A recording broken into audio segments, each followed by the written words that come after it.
अस्सलाम वालेकुम students. System integration and architecture के इस लेक्चर में हम देखेंगे एक्टिविटी बेस्ड कोस्टिंग को।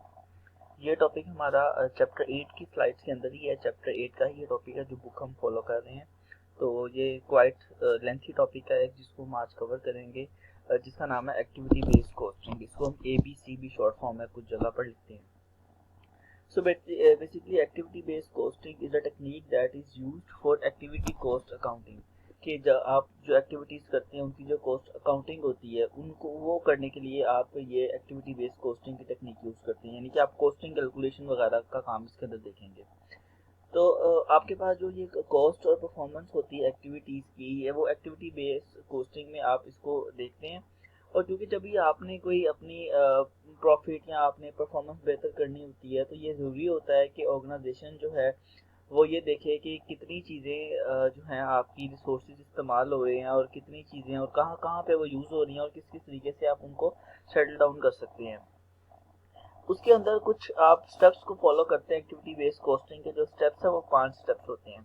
पहला स्टेप है build an activity model of relevant activities, कि आप एक्टिविटीज जो रेलिवेंट एक्टिविटीज है उनका एक एक्टिविटी मॉडल बना लें ताकि आपको नजर आए कि एक्टिविटीज हैं कौन सी। देन आप establish cost and performance measures, और फिर जो कॉस्ट और परफॉर्मेंस मेजर्स हैं उनको आप सेट कर लें। Then identify and eliminate non value added activities, और फिर वो एक्टिविटीज जो कि नॉन वैल्यू एडिड है, यानी कि जो आपके लिए कोई वैल्यू एडिशन का काम नहीं कर रही, आप उनको आइडेंटिफाई करें और उनको फिर निकालें अपने जो एक्टिविटी लिस्ट है उससे। इसके अलावा सिंप्लीफाई करें, इंटीग्रेट करें और स्ट्रीमलाइन करें वैल्यू एडिड एक्टिविटीज को, यानी कि आपकी जो असल एक्टिविटीज जो आपको फायदा देती हैं, जो आपके काम में वैल्यू एडिशन करती हैं, वो वैल्यू एडिड एक्टिविटीज होती हैं। तो आप उनको देखें, उनको सिंप्लीफाई करें, उनको इंटीग्रेट और स्ट्रीमलाइन वगैरह करें, और जो नॉन वैल्यू एडिड एक्टिविटीज है उनको आप निकालें। देन आप एम्फोसाइज करें रीयूज ऑफ एसेट्स को। ये सबसे अहम चीज होती है कि आपके पास जो एसेट्स रीयूज हो सकते हैं, यानी कि एक चीज जो दोबारा इस्तेमाल हो सकती है आप उसको रीयूज करें ताकि आपके पास ओवरऑल कॉस्टिंग जो है वो बेहतर हो सके। तो इन 5 जो हमारे पास स्टेप्स हैं उनको हम आगे वन बाय वन डिस्कस करेंगे।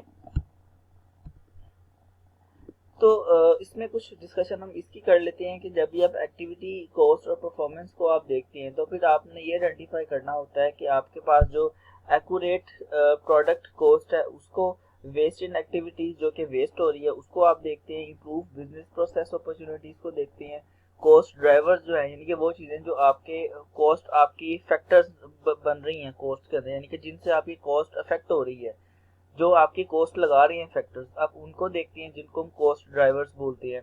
बिजनेस स्ट्रेटजीज जो हैं आप अपनी ऑर्गेनाइजेशन की उसको देखते हैं, और टैक्टिकल और ऑपरेशनल प्लान्स आप डिस्कस करते हैं, आप सेट करते हैं, जिससे आपके पास जो ऑर्गेनाइजेशन में जो भी चीज़ें हैं वो स्ट्रीमलाइन हो सके in low costing. Process improvement using activity based costing result in increase effectiveness and efficiency, और इससे ऑफ कोर्स आपकी जो क्वालिटी है वो बेहतर होती है, मतलब इफेक्टिवनेस बेहतर होती है, और जो एफिशिएंसी है, प्रोडक्टिविटी आपकी है वो बेहतर होती है।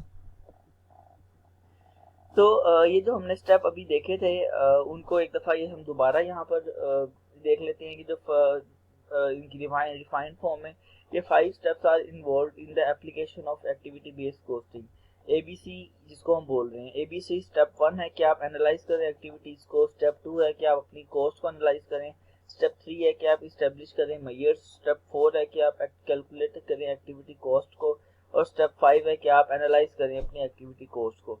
तो पहला हम इसमें स्टार्ट करते हैं, दैट इज एनालाइज एक्टिविटीज। तो फर्स्ट स्टेप आपका ये होता है कि आप अपने पास ये देखें कि एक्टिविटीज हैं कौन कौन सी, और आप उनको आइडेंटिफाई करते हैं और उनको डिफाइन कर लेते हैं ताकि आपके पास एक पिक्चर क्लियर हो जाए कि ये एक्टिविटीज हमारे पास मौजूद हैं।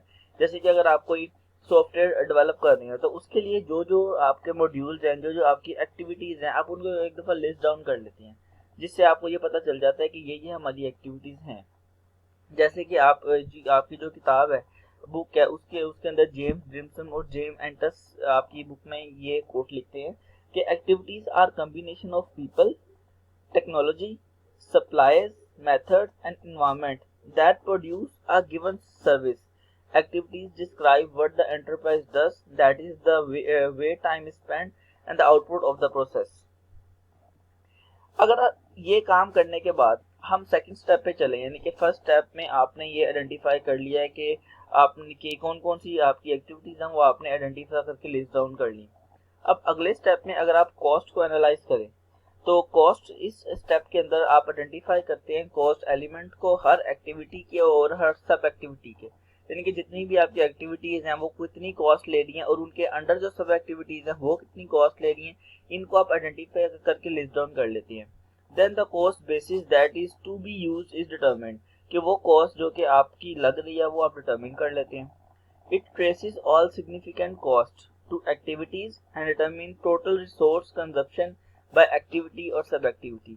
फिर आप ट्रेस कर लेते हैं कि जो भी आपकी एक्टिविटीज हैं वो वाली और जो उनके और जो कॉस्ट कंजप्शन आ रही है आपकी एक्टिविटीज पे और सब एक्टिविटीज पे वो आप वहाँ पे लिस्ट डाउन कर लेते हैं। If an exact tracing of cost to activities is not feasible, costs that cannot be directly linked to an activity are allocated in the best way possible। कि अगर आपके पास कोई इस तरह की ट्रेसिंग मैकेनिज्म नहीं है, यानी कि आप ट्रेस नहीं कर सकते, तो फिर आप जो बेस्ट पॉसिबल वे में आप जो उसको लिंक कर सकते हैं आप वो लिखते हैं। जैसे कि अगर आपके पास कोई हार्डवेयर इस तरह का है जो कि आपके सिस्टम में यूज हो रहा है and you don't know about the costing of hardware और you are going to assemble that hardware, आपको नहीं पता कि उसकी असेंबलिंग में कितनी कॉस्ट आएगी, तो जो आपका बेस्ट पॉसिबल आपको जो लगता है जो उसके नियर भी हो, डायरेक्टली लिंक्ड भी हो उससे, तो वो आप फिर वहां पर मेंशन कर देती हैं। और एक दफा जब कॉस्ट अगर आपको पता हो तो मेजर करना बड़ा इजी हो जाता है। जब once the cost are known the measures can be establish, तो फिर मेजर्स करना इजी हो जाता है कि आप एस्टेब्लिश कर लेते हैं अपने मेजर्स को। दूसरे स्टेप में जब आपने कॉस्ट को एनालाइज किया फिर आप एस्टेब्लिश करते हैं अपने एक्टिविटी बेस्ड कॉस्टिंग के स्टेप 3 के अंदर हम देखेंगे कि इस्टेब्लिश मेजर्स के पहले दो स्टेप के बाद हम इसको देखेंगे यहाँ पर कि मेजर्स जो हैं उनको कैसे इस्टेब्लिश कर सकते हैं। So basically activity measures and performance measures are determined and classified in this step. Activity measure is a measure of volume of the activity. A performance measure is a measure of how well the activity is performed. दो मुख्तलिफ बातें हैं। पहली चीज़ तो वो discuss कर रहा है कि एक्टिविटी मेजर क्या होता है। एक्टिविटी मेजर एक वो मेजर होता है जिसमें हम एक्टिविटी का जो वॉल्यूम होता है वो देखते हैं कि वो एक्टिविटी कितनी बड़ी है, और परफॉर्मेंस मेजर में हमने देखती है कि वो एक्टिविटी किस तरह से बेहतर परफॉर्म हो सकती है। तो इस स्टेप में हम एक्टिविटी के जो मेजर्स हैं उनको इस्टेब्लिश करते हैं। एग्जांपल यहाँ हमें नज़र आ रही है कि फॉर एग्जांपल हमारे पास एक एक्टिविटी है पे इनवॉइस, कि हमने पे इनवॉइस करनी है। उसके लिए जो इनपुट है, यानी कि हमने इनवॉइस पे करनी है तो हमारे पास ज़ाहिर बात है इनवॉइस होनी चाहिए, वेंडर इनवॉइस होनी चाहिए कि जो हमें इनवॉइस दे रहा है वो पूरी, उस इनवॉइस को हमने एक्टिविटी किया कि पे किया, और जो आउटपुट आएगा वो वेंडर का चेक होगा।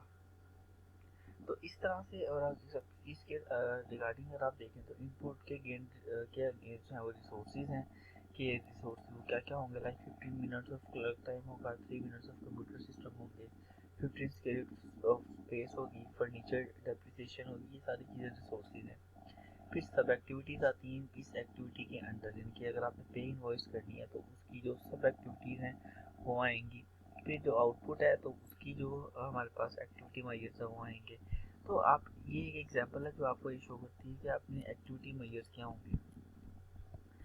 आगे अगर हम चलें तो चौथे स्टेप में हम कैलकुलेट करते हैं एक्टिविटी कॉस्ट को।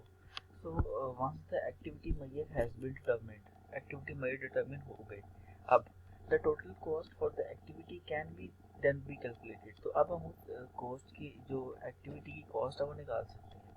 The allocated portion of the non traceable cost is added to the activity cost. The sum of each activity cost is multiplied by the activity frequency। Of course की अगर एक frequency एक जो activity है वो 5 दफ़ा है तो उस एक्टिविटी की कॉस्ट लाइक 200 है, तो 200 मल्टीप्लाई बाय एक्टिविटी की फ्रीक्वेंसी जो 5 है उससे मल्टीप्लाई होकर आ जाएगी। In this way the number of times the activity is perform relative to the single execution of parent activity to obtain the total cost of the activity. और अगर आपने उस एक्टिविटी की टोटल कॉस्ट निकाली है तो आप ये देखते हैं कि वो एक्टिविटी परफॉर्म कितनी दफ़ा हुई है। और टोटल वॉल्यूम ऑफ एक्टिविटी जो होता है वो मेजर होता है is divided into the total activity cost to obtain the cost per activity measure. और ये आपको प्रोवाइड करता है कि बेसिस जिसमें आप एक्टिविटी कॉस्ट को एनालिसिस कर सकते हैं नेक्स्ट स्टेप में। अब हम कॉस्ट निकाल ली, कि हमने देखी कितनी एक्टिविटीज़ हैं और एक्टिविटी की फ्रीक्वेंसी क्या है, वॉल्यूम क्या है, उस हिसाब से हमने उसकी कॉस्ट निकाली। अब वो कॉस्ट निकालने के बाद हम उस कॉस्ट को एनालाइज करते हैं। तो in analysing cost the emphasis is to decide 3 चीज़ों पे हमारा एम्फोसिस रहता है। एक तो ये कि विच एक्टिविटीज़ ऐड वैल्यू, कि वो एक्टिविटीज़ कौन सी हैं जो हमारे सिस्टम में वैल्यू ऐड कर रही हैं, यानी कि हमारे सिस्टम के लिए अहम है। विच एक्टिविटीज़ इनकर द हाईएस्ट कॉस्ट, और वो एक्टिविटीज़ कौन सी हैं जिससे हाईएस्ट कॉस्ट आ रही है। And what drives that high cost, और वो जो हाई कॉस्ट आ रही है वो किस वजह से आ रही है हमारे पास, यानी कौन उसको ड्राइव कर रहा है। इस तरह से हम ये मतलब हमने एनालाइज करना है ना कि जो हमारे पास एक कीमत निकल के आई है कि ये कॉस्ट है। अब उस कॉस्ट को हम देख रहे हैं कि उस कॉस्ट में क्या क्या उसको एनालाइज कर रहे हैं कि कौन सी एक्टिविटीज़ है जिनसे वैल्यू हमारी बढ़ रही है और उनकी अहमियत क्या है, ये सारी चीज़ें हम इसके अंदर देखते हैं। तो इसके अंदर हम ये सारा एनालिसिस करते हैं और ये देखते हैं कि क्या क्या चीज़ें हैं जो हमारी इम्प्रूव हो सकती हैं या माइनस हो सकती हैं, और हम ऑटोमेट करते हैं अपने कॉस्ट ड्राइवर को। हम एनालाइज ही कर रहे हैं एक्टिविटी कॉस्ट को ABC स्टेप 5 में, तो उसे ही कंटिन्यूटी में है। The most important information determined during this analysis is the identification of non value added activities. ये जो पॉइंट है ये इन सब में से सबसे अहम है, क्योंकि बाज़ दफ़ा ऐसे होता है कि आपके प्रोजेक्ट में या आपके जो कॉस्ट की किसी भी प्रोजेक्ट की कॉस्ट होती है उसके अंदर कुछ चीज़ें ऐसी होती हैं जो नॉन वैल्यू एडिड एक्टिविटीज़ होती हैं और उनकी कॉस्ट आपको फजूल में पड़ रही होती है। जैसे कि अगर कोई ऐसी चीज़ है जो आपकी सिस्टम में वैल्यू ऐड नहीं कर रही है और उसकी कॉस्ट आपको पड़ रही है, तो सबसे पहले तो आप उसको आइडेंटिफाई करते हैं कि कौन सी ऐसी चीज़ है जो कि नॉन वैल्यू एडिड एक्टिविटीज़ हैं। मैं एक दफ़ा दोबारा बता दूं कि नॉन वैल्यू एडिड एक्टिविटीज़ वो होती हैं कि जो एक्टिविटीज़ आपके सिस्टम में वैल्यू एडिशन नहीं कर रही, यानी कि आपके सिस्टम को कोई फ़ायदा नहीं दे रही खास, और उनको नॉन वैल्यू एडिड एक्टिविटीज़ कहते हैं। और अगर ऐसी एक्टिविटीज़ आपके सिस्टम में हैं तो आपको वो सबसे पहले आइडेंटिफाई करनी है। देन आपने ये देखना है कि उनकी जो कॉस्ट है वो आपको किस तरह से पड़ रही है, क्योंकि उनकी कॉस्ट आपके सिस्टम को नुकसान में लेके जाएगी। So a non value added activity that may be one that is performed due to non-conformance to standards or policies or used to correct or revise some form of deficiency। ये चीज़ मैंने भी बताई है कि नॉन वैल्यू एक्टिविटीज जो है वो क्या होती है। So the cost drivers may be responsible for the non-value added activities। non-value added activities introduce non-value added cost। of course जब एक चीज़ आपकी नॉन वैल्यू एडिड एक्टिविटीज़ है तो आपके सिस्टम में जो कॉस्ट ऐड कर रही है वो भी नॉन वैल्यू एडिड कॉस्ट होगी कि उनका कॉस्ट आपको पड़ी है लेकिन फ़ायदा नहीं हो रहा उसका आपको। अब अगर हम इसको अल्टरनेटिव एक्टिविटी मेजर्स को देखें, यानी कि फॉर्मिंग एक्टिविटी अल्टरनेटिव्स को अगर हम देखें कि बाद में ऐसे होता है कि हम किसी चीज़ के अल्टरनेटिव्स को भी देखते हैं कि alternatives consider the effect of changes made to one or more components of an activity model, कि हम किसी एक्टिविटी मॉडल के जो अल्टरनेटिव्स हैं उनको भी हम देखते हैं कि वो क्या हो सकते हैं। तो हमारे पास यहाँ पर कुछ ऑल्टरनेटिव अगर हम देखें तो पहला है कि डिफरेंट इनपुट कि कॉस्ट में भी रिड्यूस बाय सिंपलीफाइंग इनपुट और changing input properties while retaining concept and function. के बाद ऐसा ऐसे होता है कि अगर हम अपने इनपुट को चेंज करें तो उससे कॉस्ट में तो हमारे पास इफेक्ट उसमें फर्क आता है, हम कमी देखते हैं। फॉर एग्जाम्पल अगर आपके पास आपकी कुछ इनपुट ऐसी है जो आप किसी स्पेशलाइज्ड हार्डवेयर से ले रहे हैं और वो इनपुट आपको आपके रेगुलर कीबोर्ड से भी मिल सकती है। तो अगर आप स्पेशलाइज्ड डिवाइसेस की इनपुट लेंगे और आप कीबोर्ड से उसकी इनपुट लेंगे, अगर तो ये दोनों पोटेंशियली सेम है तो आपको एक्स्ट्रा हार्डवेयर यूज़ करने की जरूरत नहीं है, यानी कि आप इनपुट देखते हैं कि इनपुट किस तरह से आप सिंप्लीफाई कर सकते हैं जो आपकी कॉस्ट को बेहतर करे। The second thing is a different control कि a revised regulation or specification may relax a process tolerance, thus causing a cost decrease। कि आप कुछ जो रेगुलेशन है स्पेसिफिकेशन को रिलैक्स कर देते हैं कंट्रोल वाइज, तो इसलिए आपकी कॉस्ट जो है वो डिक्रीज हो जाती है। इसके अलावा डिफरेंट बाय प्रोडक्ट के बाद दफ़ा आप ये देखते हैं कि किसी कोई बाय प्रोडक्ट तो आपके पास नहीं आ रही, या बाय प्रोडक्ट कोई ऐसी चीज़ है जो कि रीयूज हो सकती हो, तो आप एक चीज़ को जब रीयूज करते हैं लाइक बाय प्रोडक्ट साथ साथ कुछ ऐसी बन रही है जो कि रीयूज हो सकती है तो आप उसको रीयूज करती है और उसके ऑफकोर्स हमारे पास एक जो है वो कॉस्ट बेहतर होती है। फॉर एग्जाम्पल यहाँ पर एक एग्जाम्पल दी गई है कि in a wood process mill The sawdust waste can be used to produce other type of wood products such as in manufacture of particle board। कि आप जब एक आरी से जब हम किसी भी लकड़ी को काटते हैं, एक वुड निकलेंगे, तो वो जो डस्ट से बन जाती है, एक जो लकड़ी का डस्ट बन जाती है, वो वेस्ट प्रोडक्ट होती है, लेकिन वो एक बाय प्रोडक्ट होती है और वो प्रोडक्ट किसी और मैन्युफैक्चरिंग के लिए यूज हो सकती है। तो इस तरह से आप ये देखते हैं कि आपके पास कोई चीज़ ऐसी तो नहीं है जो कि बाय प्रोडक्ट के तौर पर बन रही है and that can be reuse, तो फिर आप उसको रीयूज करते हैं जिससे आपकी कॉस्ट बेहतर होती है। A different mechanism. Sometimes you need to change some mechanism to do a single task। इससे ये होता है कि अगर आप किसी मेथड उसका मैकेनिज्म चेंज करें तो फिर आपके पास कॉस्ट जो होती है वो बेहतर हो जाती है। A different set of activities के बाद दफ़ा आपको सेट ऑफ एक्टिविटीज ही चेंज करनी पड़ती है। Like changing activities can eliminate non value added activities. कि अगर आप अपनी एक्टिविटीज ही चेंज कर लें पूरी, तो उससे जो नॉन वैल्यू एडेड एक्टिविटीज होती है ना, वो भी समटाइम्स आपके पास जो है वो निकल जाती है और आपकी कॉस्ट बहुत बेहतर हो जाती है। So after doing all these steps, you need to monitor the benefits of all what you have done so far. So उसके लिए आप ये देखते हैं कि आप मॉनिटरिंग करते हैं। Like the result of activity analysis is that activity based costing is an ongoing management tool that compares actual cost to projected cost for continual process improvement। कि आप मॉनिटर करते हो प्रोसेस और उसमें आप ये देखते हैं कि on going management tools use करते हैं, जिससे ये होता है कि आप ये देखते हैं कि प्रोजेक्टेड कॉस्ट कितनी है और उसकी एक्चुअल कॉस्ट कितनी है, और उसकी एक कंपैरिजन से आप अंदाज़ा लगाते हैं कि आप किस तरफ को जा रहे हैं। Variance tracking is also use to track the difference between the projected and actual cost. एक और मेथड होता है जिसको हम वेरिएंस ट्रैकिंग बोलते हैं। उससे भी आप ये देखते हैं कि आपकी प्रोजेक्टेड कॉस्ट और आपकी एक्चुअल कॉस्ट में क्या फर्क आ रहा है, और इसको हम टॉलरेंस बैंड भी बोलते हैं। If the results are not within the tolerance band, the alternative should be re-evaluated and perhaps a new improvement opportunity identified। पर अगर आपका ये जो टॉलरेंस बैंड आई, जो रिजल्ट्स हैं ये मतलब टॉलरेंस बैंड में ना आ रही हो रिजल्ट, यानी कि आपकी बहुत ज़्यादा वो डिफरेंस आ रहा हो प्रोजेक्टेड कॉस्ट में और एक्चुअल कॉस्ट में, फिर ये होता है कि आप किसी एक चीज़ को रीएवेलुएट करते हैं, कहीं आपको भी प्रॉब्लम तो नहीं हो रही। और बाद में ऐसा भी होता है कि आपको एक नई अपॉर्चुनिटी जो होती है वो आइडेंटिफाई आप कर लेते हो। When an activity alternative is selected, कि जब आप किसी एक्टिविटी ऑल्टरनेटिव को सिलेक्ट कर लेते हैं, it then becomes the new functional baseline for the activity। तो वो एक्टिविटी के लिए नई बेसलाइन बन जाती है। The results in an ongoing re-engineering process for improvement। Work flow model अगर आप देखें तो ये आपको फिगर चैप्टर 8 से ली गई फिगर 8.16 के अंदर शो हो रहा है कि data map to be use for derivation of a work flow model. ये आपको एक स्किल का, आपके स्किल, जॉब एम्प्लॉय और एम्प्लॉय स्किल, आपको यहाँ पे एक वर्क फ्लो जो है मॉडल शो हो रहा है। अब अगर तुम इसको क्लीनली देखें तो इसके अंदर आप जो है वो क्लस्टर कर सकते हैं। क्योंकि अगर आप इसको गौर से देखें तो इसके अंदर आपके पास एक पोर्शन है जिसमें job related data, job skill related data, और एक आपके पास पोर्शन है जिसमें एम्प्लॉय रिलेटेड डाटा।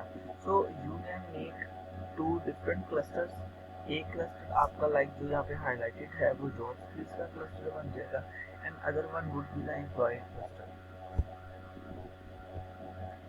जैसे कि हम यहाँ पे इसको अगर शॉर्ट वे में देखें तो ये जॉब स्किल मैनेजमेंट का क्लस्टर बन गया जिसके अंदर सारा जॉब स्किल मैनेजमेंट का डाटा है, और एक एम्प्लॉय स्किल मैनेजमेंट है, और ये आपस में इंटरलिंक्ड होते हैं। आखिरी चीज इसकी हम ये देखेंगे कि अगर इसकी हम एक्टिविटी डिकम्पोजिशन करें, लाइक अभी तो हमने लास्ट स्लाइड में देखा है कि जॉब स्किल मैनेजमेंट और ये सारी डेडिकेशन हम पुरानी यहाँ से आ रही है कि ये जो पॉलिसी लाइक हमारे पास सबसे पहले ये था, हमने इसके क्लस्टर बनाए, एक जॉब स्किल का क्लस्टर और एक एम्प्लॉय क्लस्टर। अब जॉब स्किल क्लस्टर को हमने ऐसे शो कर दिया और एम्प्लॉय स्किल मैनेजमेंट को हमने ऐसे शो कर दिया।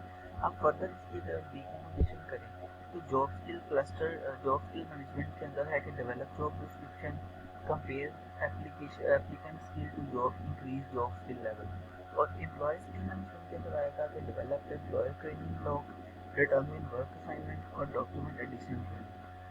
अगर इसको हम एक्टिविटी फ्लो चार्ट की तरह से शो करें तो हम इसको इस तरह से फ्लो चार्ट की तरह से भी शो कर सकते हैं। तो इस तरह से हम जो है आज का टॉपिक है ये कंप्लीट होता है, जिसमें हम एक्टिविटी बेस्ड कॉस्टिंग जो थी उसको डिस्कस